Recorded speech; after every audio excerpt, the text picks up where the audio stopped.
सेबी ने equity mutual funds को की अलग अलग कैटेगरीज में डिवाइड किया हुआ है।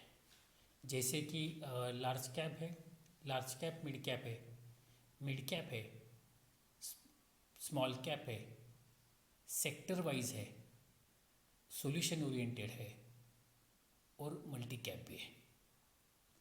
तो ये कैटेगरी वाइज डिवाइड करने के पीछे जो सबसे बड़ी वजह थी वो ये थी कि जो निवेशक है उनको फंड की कैटेगरी देख के समझ में आ जाना चाहिए कि ये जो फंड है ये फंड किन कंपनियों के या किन साइज की कंपनियों के शेयर्स में इन्वेस्टमेंट करते हैं। क्योंकि क्या होता है कि जैसे कि लार्ज कैप है वो फंड्स मिड कैप फंड से कम रिस्की होते हैं, उनमें मार्केट की जो वोलेटिलिटी है कंपेयर टू मिड कैप और स्मॉल कैप कम होती है। जैसे कि अगर कोई निवेशक पहली बार इक्विटी में इन्वेस्टमेंट कर रहे हैं तो उनके लिए लार्ज कैप कैटेगरी ये ज़्यादा सूटेबल है मिड कैप या स्मॉल कैप से। मतलब अगर दूसरी तरह से कहा जाए तो मिड कैप और स्मॉल कैप ये एक दूसरे से अगर कंपैरेटिवली देखा जाए तो लार्ज कैप से ज़्यादा रिस्कियर हो सकते हैं। तो आज हम लोग एक लार्ज कैप फंड का रिव्यू करने वाले हैं। आज इस फंड का मैं आपको जो रिव्यू करने वाला हूँ उस फंड का नाम है HDFC टॉप 100 फंड। इस वीडियो में हम लोग देखेंगे कि लार्ज कैप में निवेश करने के बेनिफिट क्या क्या है, लार्ज कैप फंड्स की जो टोटल कैटेगरी है उसके कुछ नंबर्स देखेंगे। उसके बाद हम लोग देखेंगे कि इस फंड के डिटेल्स देखेंगे, जैसे कि इस फंड के मैनेजर कौन है, इस फंड का हम लोग पोर्टफोलियो देखेंगे, इस फंड ने गए 3 महीने में कौन कौन से शेयर्स में निवेश किया है, कौन कौन से शेयर्स में से निवेश निकाला है कम्प्लीटली और किन शेयरों में जो उनका एलोकेशन था वो घटाया है और किन शेयरों में बढ़ाया है। साथ में हम लोग ये भी देखेंगे कि इस फंड का इसके पीयर जो फंड्स है लार्ज कैप फंड उनके रिलेशन में परफॉर्मेंस कैसा है। उसके बाद हम लोग इस फंड का जो रिस्क रेशियो है वो देखेंगे और फिर अंत में हम लोग देखेंगे कि किन निवेशकों के लिए ये फंड सूटेबल हो सकता है। तो चलिए लेते हैं पूरी जानकारी HDFC टॉप 100 फंड की। अभी पहले देख लेते हैं कि लार्ज कैप फंड में निवेश करने के बेनिफिट क्या क्या है। तो पहले समझ लेते हैं कि लार्ज कैप क्या होता है। तो मार्केट कैपिटलाइजेशन के हिसाब से अगर देखा जाए तो टॉप 100 जो जिनका कैपिटलाइजेशन है वो कंपनीज लार्ज कैप में आते हैं। तो ये जो टॉप 100 कंपनीज है इन लोगों का जो बिजनेस है उसका इस्टेब्लिशमेंट काफ़ी सालों से होता है और उनका ट्रैक रिकॉर्ड अच्छा होता है। दूसरा, ये जो 100 कंपनीज हैं इनका ये स्टॉक की जो क्वालिटी है स्टेबल रिटर्न की वो अच्छी होती है। तीसरा, ये कुछ कंपनीज जो है ये कंपनीज में इटसेल्फ ही डाइवर्सिफिकेशन हो जाता है। मतलब कि जैसे आप एक HDFC लिमिटेड का शेयर लेते हैं तो उसके साथ ही उस कंपनी की जो सब्सिडरीज है, जैसे कि पहले HDFC बैंक थी, उसके बाद HDFC इंश्योरेंस है, HDFC असेट मैनेजमेंट कंपनी है, इन सब का जो सब कंपनीज का शेयर होल्डिंग HDFC लिमिटेड के पास होता है। और अगर आप HDFC लिमिटेड का एक शेयर लेते तो ऑटोमेटिकली आपका इन कंपनियों में भी थोड़ा डाइवर्सिफिकेशन हो जाता है। जैसे कि आप अगर SBI का शेयर लेते तो उसी के साथ आपके पास SBI इंश्योरेंस और SBI असेट मैनेजमेंट वो आ जाते हैं। ये कंपनीज जो है market leader in terms of shares और साइज है, क्योंकि इनका मार्केट कैपिटलाइजेशन बड़ा है तो इनका नंबर ऑफ फ्लोटिंग शेयर्स जो है मार्केट में वो लार्ज क्वांटिटी में होते और इन कंपनीज का साइज भी काफ़ी बड़ा होता है। लार्ज कैप होने से और इस्टेब्लिश बिजनेस होने से यहाँ पे स्ट्रॉन्ग कॉरपोरेट गवर्नेंस की प्रैक्टिस की जाती है। जैसे कि कुछ महीने बाद, शायद अराउंड 1 साल पहले ऐसा हुआ था कि ऑडिट रिपोर्ट में कुछ मीडियम और स्मॉल कंपनीज के मैनेजमेंट के बारे में सवाल खड़े किए और उसके बाद मीडियम कैप और स्मॉल कैप के जो फंड्स है वो कुछ स्टॉक्स है वो लुढ़क गए थे। तो यहाँ पे स्ट्रॉन्ग जो है कॉरपोरेट गवर्नेंस की प्रैक्टिसेस होती है। ये फंड जो है, ऐसे large cap fund stable return देते हैं कंपैरेटिवली मिड कैप और स्मॉल कैप। लेकिन यहाँ पे एक भी होता है कि मार्केट अगर 1% गिरता है तो मिड कैप शायद 3 या 4% गिर जाए। लेकिन ये जो फंड्स है, ये लार्ज कैप कैटेगरी, ये करीब अगर मार्केट 1% गिरता है तो इनमें जो आपको घटाई दिखेगी वो करीब 1.25 या 1.5% से ऊपर नहीं दिखेगी। तो चलिए देखते हैं HDFC टॉप 100 फंड। उसके पहले जान लेते हैं कि इस कैटेगरी की इन्फॉर्मेशन। जैसे कि नंबर ऑफ 29 स्कीम्स है इस कैटेगरी में। फोलियोज जो है वो करीब 1,03,00,000 के ऊपर है। इस महीने में, लास्ट महीने में अगर देखा जाए कि जुलाई महीने में इस फंड में 3,41,000 करोड़ का जो है वो बिजनेस इनफ्लो आया था। उसके बाद आउटफ्लो भी मैंने यहाँ पे लिखा है और जो इनफ्लो और आउटफ्लो का डिफरेंस है वो मैंने यहाँ पे लिखा है। और इस पूरे कैटेगरी का जो असेट अंडर मैनेजमेंट है वो करीब देखा जाए तो 1,45,000 के 1,45,000 करोड़ के करीब है। तो चलिए देखते हैं HDFC टॉप 100 की फंड की जानकारी। तो पहले देखते हैं इस फंड के फंड मैनेजर है प्रशांत जैन। प्रशांत जैन, इनको मोर देन 27 ईयर्स का एक्सपीरियंस है। इस म्यूचुअल फंड इंडस्ट्री में बहुत ही कम लोग ऐसे होंगे कि जिनको इनका नाम पता ना हो। एक one of the senior most कहा जाए तो भी चलेगा ऐसे फंड मैनेजर है। साथ ही में प्रशांत जैन साहब HDFC AMC में चीफ इंफॉर्मेशन ऑफिसर भी है, चीफ इन्वेस्टमेंट ऑफिसर है। इन्होंने इस फंड को 20 जून 2003 से देख रहे हैं। साथ ही में मैंने यहाँ पे इस फंड के साथ ये प्रशांत जैन साहब जो दूसरे फंड मैनेज करते हैं उनके भी यहाँ पे नाम लिख दिए, तो वो भी आप ठीक से पढ़ लेना। उसके बाद देखते कि ये फंड जो है, ये फंड और बाकी फंड जो प्रशांत जैन मैनेज करते उनके रिटर्न्स में कंपैरिजन यहाँ पे मैंने दिया है और साथ ही में मैंने टोटल AUM भी यहाँ पे दिया है। तो आपको पता चल जाएगा कि क्या साइज का फंड जो है वो प्रशांत जैन मैनेज करते हैं। तो 1 साल, 3 साल और 5 साल के यहाँ पे रिटर्न्स हैं। उसके बाद देखते हैं कि इस फंड का ऑब्जेक्टिव क्या है। To generate a long term appreciation by investing in concentrated portfolio of equity and equity related instruments of large cap companies.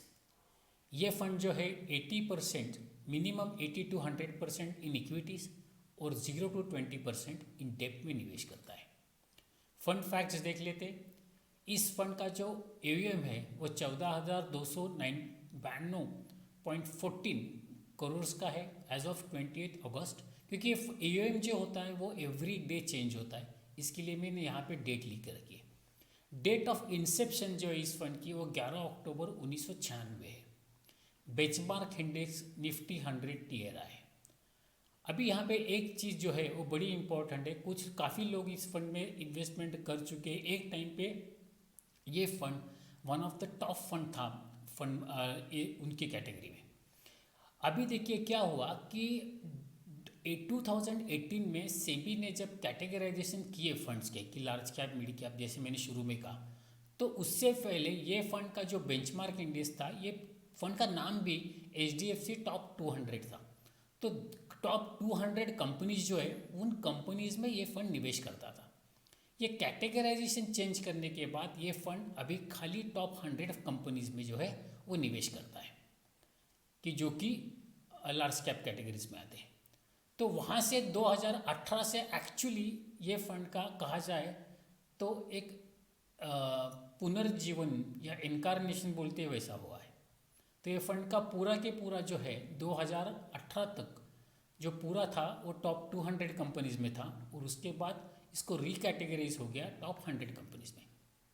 Minimum investment आपका जो है लमसम वो 5,000 रुपया, और फिर उसके बाद 1,000 रुपीज़ मिनिमम का आप SIP कर सकते हैं। डिविडेंड और ग्रोथ दोनों ऑप्शन यहाँ पे आपको मिलेंगे। एक्सपेंस रेशियो 1.78% है एज ऑफ 31 जुलाई 2020। रिस्क जो है वो मॉडरेटली हाई रिस्क है, और रिटर्न्स भी इस फंड में आपको कंपैरेटिवली डेप्ट या सिक्योर्ड प्रोडक्ट से हाई मिलेंगे। एग्जिट लोड अगर आप 1 साल के आप भीतर अगर पैसा निकालते ही निवेश करने के बाद, तो आपको 1% का यहाँ पे एग्जिट लोड देना पड़ेगा। उसके बाद असेट एलोकेशन देखते। इक्विटी में 98.28% है, डेप्ट में 1.72%, इक्विटी लार्ज कैप में 91.66%, मिड कैप में 6.61% और स्मॉल कैप में 0% है।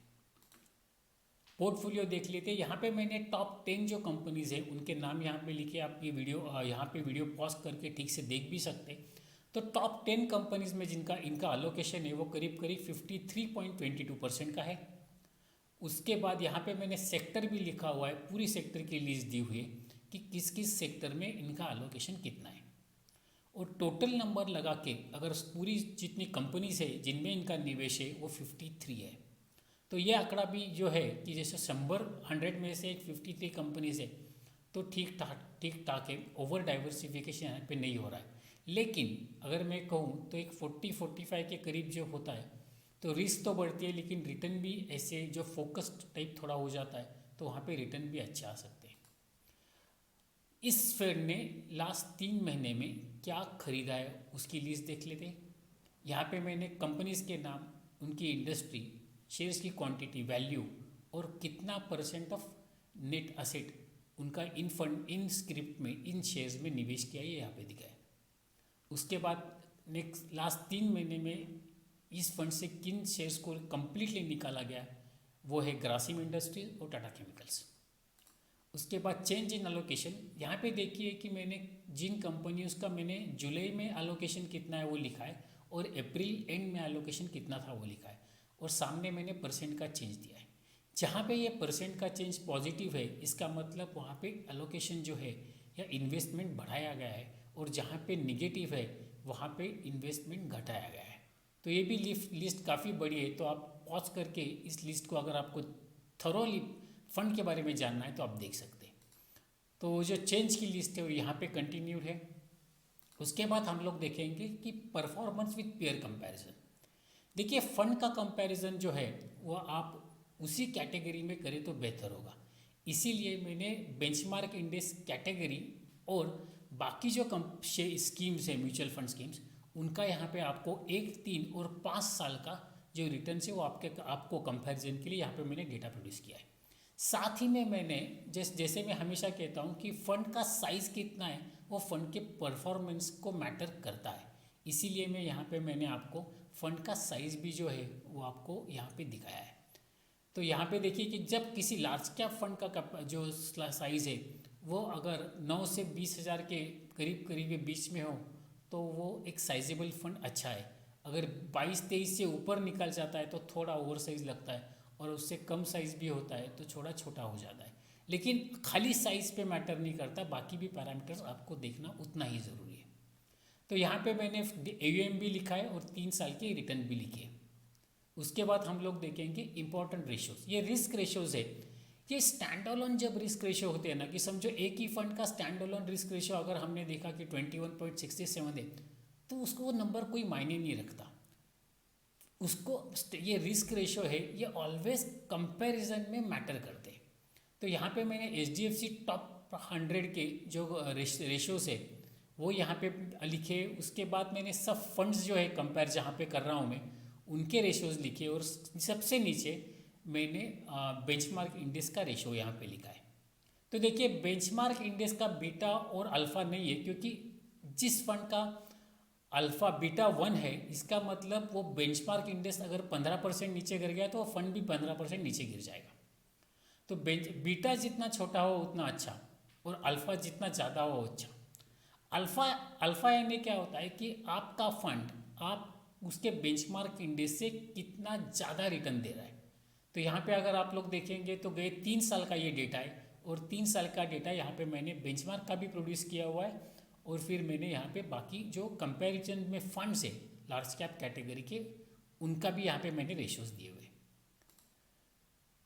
अंत में ये देखेंगे कि कौन इस फंड में निवेश कर सकते हैं। देखिए, जो निवेशक बाजार की उतार चढ़ाव से नज़दीकी सीजन टाइम में आने वाली, समझो आज आपने इन्वेस्ट किया है और अगर आप आज ही नज़दीक के भविष्य में आने वाली उतार चढ़ाव से अगर आप वाकिफ नहीं रखते या उसका ज़्यादा फर्क नहीं पड़ेगा, तो ऐसे निवेशक ऐसे फंड में, इक्विटी फंड में निवेश कर सकते हैं।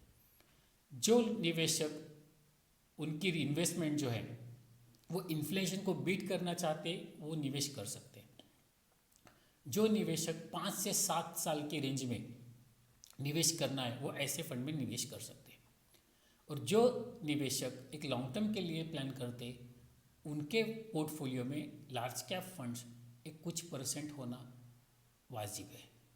और जो निवेशक, जैसे कि लार्ज कैप फंड के लिए अगर मैं किसी ने निवेश हाल ही में शुरू किया है, तो शुरू करने के लिए सबसे अच्छा फंड जो है कैटेगरी जो है उसमें लार्ज पे आता है, तो वो लोग भी यहाँ पे निवेश कर सकते हैं। तो देखिए, मैंने यहाँ पे आपको HDFC टॉप 100 की मैंने पूरी जो जानकारी थी, पूरे डेटा था, पूरी कंपैरिजन आपके सामने प्रोड्यूस किए। अगर फिर भी आपके दिमाग में कोई सवाल है तो आप कमेंट में मुझे क्वेश्चन ज़रूर पूछ सकते हैं। आपको ये वीडियो कैसा लग रहा है, आपके कुछ सुझाव हो तो वो भी आप कमेंट कर सकते हैं। साथ ही में अगर आपको लगता है कि ये इन्फॉर्मेशन आपके लिए काफ़ी काम आ रही है और साथ में आपके किसी फ्रेंड या रिलेटिव के भी काम आ सकती है, तो शेयर भी कर सकते हैं। अगर आप इस चैनल पे पहली बार आए हैं और अभी तक सब्सक्राइब नहीं किया है, तो आप इस चैनल को ज़रूर सब्सक्राइब कर देना, और सब्सक्राइब करने के बाद बेल आइकॉन ज़रूर दबा देना।